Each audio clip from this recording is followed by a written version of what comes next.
Hi, it's Jenny Lynn of the Open Mind Therapist talking to you again about how to clear your fears. And I wanted to talk about the kinds of fears people have come to me with over the years and how it affects their lives. So I'm thinking of one lady in particular who was terrified really of being in relationships. When we got down to the core of it, it was really about not being wanted, about being rejected, and about not being liked. And you'll be absolutely amazed, perhaps, or perhaps it's very familiar to you, that is probably one of the biggest fears we live with in society, is that we may not be accepted, we may not be liked, we may be rejected, and we may therefore get hurt.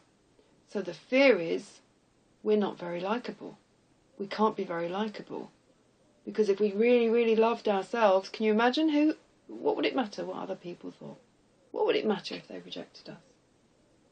So really at the core of, a lot of our fears is this fear that we're just horrible people and that we're not very likeable. And we can trace that back to childhood. But let's just deal with the here and now and let's just challenge what we can do about those beliefs. Because if that's a belief, how true is it?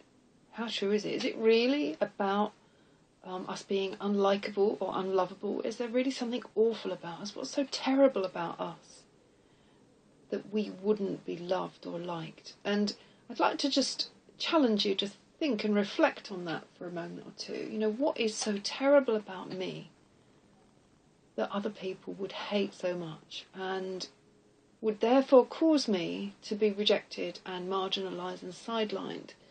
Because once upon a time, if that really happened, if we were pushed to one side and marginalised, we may have died. Because we're social beings, we are very interdependent on each other. We would need each other. Whereas now, life and the world is so sophisticated, do we really think we're going to die if we're on our own? The chances are we won't. We've got everything we could possibly need. We've got food, shelter, most of us, It's no longer a threat to our lives, and yet we behave as though it were. If somebody doesn't like us, we go into this terrible panic or overdrive. So I just wanted to challenge you, I just wanted to put out there today, if you have a fear of other people disliking or disapproving or rejecting you, you've actually put your life on hold. You've put it on hold and you've put them in charge of it. You've said, okay, your fear is stronger than my love of me. Or your dislike, if you like, is stronger than my love of me. So if that's the case, that their dislike of you is stronger than your love of you, then you need to do some work on yourself. You need to learn to love you. Because for sure, if you learn to love you, it really won't matter what people say about you.